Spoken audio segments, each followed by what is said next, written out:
classics on.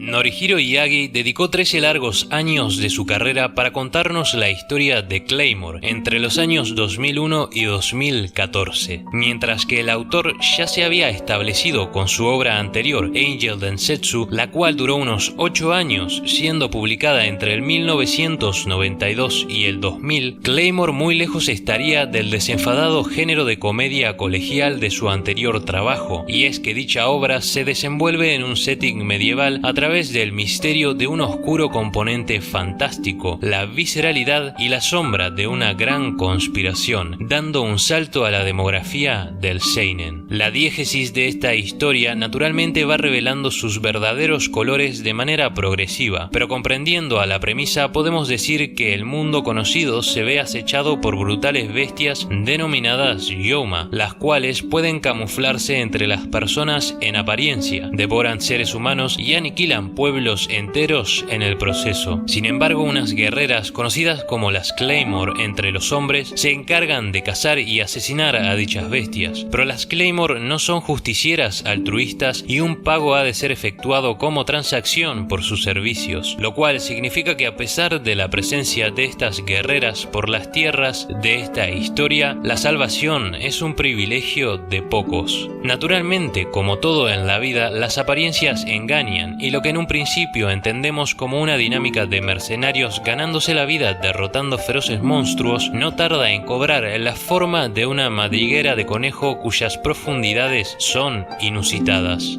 De las Claymore cabe resaltar 3 aspectos sumamente importantes que se hacen aparentes desde el principio. En primera instancia, todas ellas son mujeres. Segundo, el arma que emplean es la famosa Claymore, una hoja que solo puede ser blandida a 2 manos y cuya robustez es la única capaz de aguantar a una usuaria del calibre de estas mujeres, ya que una espada normal se rompería al instante. Como podemos inferir, es de aquí que procede su famoso apodo. En tercer lugar, estas mujeres blanden un mandoble a solo una mano, lo que quiere decir que son extraordinariamente fuertes, casi monstruosamente, y es que, en efecto, estas guerreras mercenarias caminan una fina línea entre los monstruos que enfrentan y los humanos que protegen. De las razones por las cuales todas ellas son mujeres y la verdadera naturaleza detrás de su biología no hablaré, porque sería entrar en el terreno de spoilers. Es importante mencionar que las Claymore no salen de ninguna parte y es precisamente una institución conocida simplemente como la organización, el lugar del cual provienen, y el organismo que las administra. Los aldeanos y residentes de este mundo poco saben de la organización y para sorpresa del lector ni siquiera las Claymore lo tienen del todo claro, ni terminan de entender el lugar que les corresponde más allá de la simbiosis que ocupan entre los aldeanos, las bestias y esta entidad. De entre todas las 47 Claymores será Claire, una de las más débiles, el vehículo protagónico de esta historia, quien al principio del argumento salva a un chico de nombre Araki, quien perdió a su familia a las fauces de un Yoma. Sin embargo, no tardaríamos en descubrir que el verdadero propósito detrás del viaje de Claire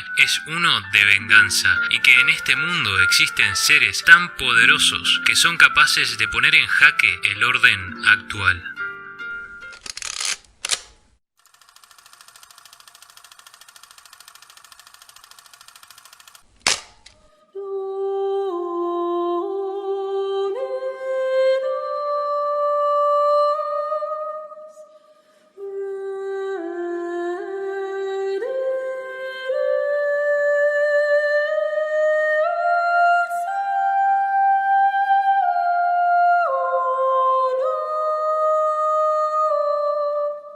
Hablar de Claymore no es tarea fácil, ya que para sacar a relucir su auténtico valor es menester destripar la obra diseccionándola al completo, y es que antes que un relato de carnicerías, Norihiro nunca detiene la exposición y hasta el mismísimo final no deja que la intriga muera, entregándonos una suerte de thriller bombástico, desplazando el suspenso con una tensión siempre al borde de la ruptura, a pesar del contraste. La atmósfera de esta historia ofusca desde el principio, con sus tonalidades más negras que grises, entregándonos pequeños respiros en la forma de claros en este bosque negro que caminan sus personajes. El hambre de verdad que encarna Claire, la protagonista, es insaciable y como tal nos embarca junto a ella a un relato de venganza, descubrimiento y autodescubrimiento de quién es y qué lugar le corresponde en el mundo, y los obstáculos en su camino no solo adoptan la apariencia del pasado, sino también de las conspiraciones de los altos mandos y los crueles estragos que han dejado detrás, en forma de criaturas rotas, debatiéndose entre su lado más primitivo y aquel más racional. Con lo dicho, claramente estamos frente a una obra sostenida en gran medida con un world building o mundo lo suficientemente rico como para absorbernos en sus páginas, con una representación de una Europa medieval desromantizada, plagada de criaturas provenientes de las pesadillas más insospechadas, con una maldad en apariencia incapaz de residir en los pequeños cuerpos que habitan, tratando de arrojar en el proceso una idea o dos en forma de una hipérbole sobre la naturaleza humana.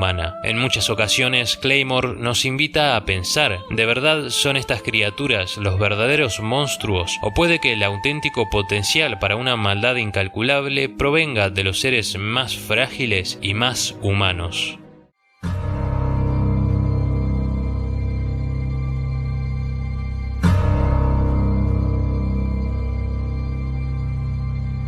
Centrándonos ahora un poco más sobre el viaje que narran sus páginas, es curioso cómo Norihiro configuró el relato, porque mientras que es cierto que el eje narrativo es Claire, el autor sabe dónde centrarse para no romper el flujo de la historia y entregar la información pertinente para permitir que ésta avance, controlando el ritmo de manera apropiada. Mientras que un personaje como Araki cumple con todas las características para ser el rol protagónico de una historia clásica del manga fantástico y medieval, su protagonismo es desplazado por Claire, una mujer, subvirtiendo las expectativas del género cocinadas en aquel entonces por obras como Berserk, entre otras, lo cual no significa que Araki no tenga un rol que desempeñar. Esto da pie para hablar de uno de los aspectos que más me sorprendieron de Claymore, y es la increíble variedad de personajes que Norihiro dio a luz, los cuales, mientras que comparten ciertas características físicas de las Claymore, como lo son el ser mujer o el color de sus cabellos y atuendos, él se las arregla para diferenciar a todas y cada una de estas guerreras, tanto en el aspecto superficial como el personal.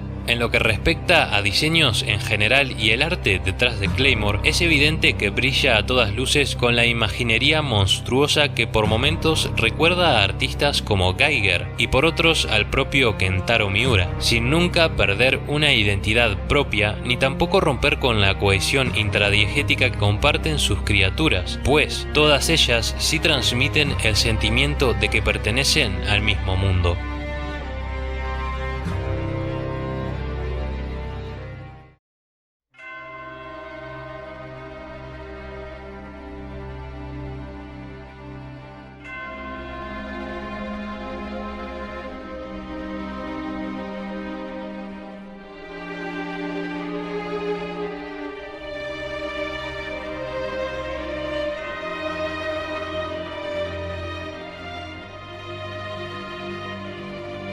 Para terminar de redondear el argumento de por qué deberías de leer Claymore, junto con lo dicho, también existe el aliciente de que la historia se encuentra concluida y que su cierre es satisfactorio, no solo en la ejecución de su final, sino como también ata todos los cabos que abrió en un comienzo, entregándonos un relato entrañable de principio a fin. No quería terminar este pequeño análisis sin comentar por encima el final de esta historia, sin spoilers, claro, el cual lo encuentro adecuado y coherente para con su premisa y sus temas, los cuales versan sobre la naturaleza del poder del ser humano y de las tan incómodas verdades que nos permiten crecer con los pies en la tierra a costa del sufrimiento provocado, para dar un nuevo paso hacia la forja de un propósito. Claymore entrega sus respuestas bañadas en sangre. Todo emprendimiento en busca de certezas demanda siempre un sacrificio, y Norihiro no es tan maniqueo como para creer que al final del viaje se pueda retornar al status quo, pues una vez alcanzada la verdad se debe vivir con ella y con los estragos del camino. Las Claymore solo han podido entender y crear un lugar en el mundo para ellas a costa de reconocer lo que existe fuera de la esfera de realidad que habitan, y también tras aceptar que no pueden cambiar el mundo que existe fuera, y solo pueden luchar por defender lo pequeño que han creado, porque es todo lo que pueden hacer. Y es este aspecto, a pesar de los monstruos fantásticos y batallas surrealistas, que hace a Claymore una historia tan humana.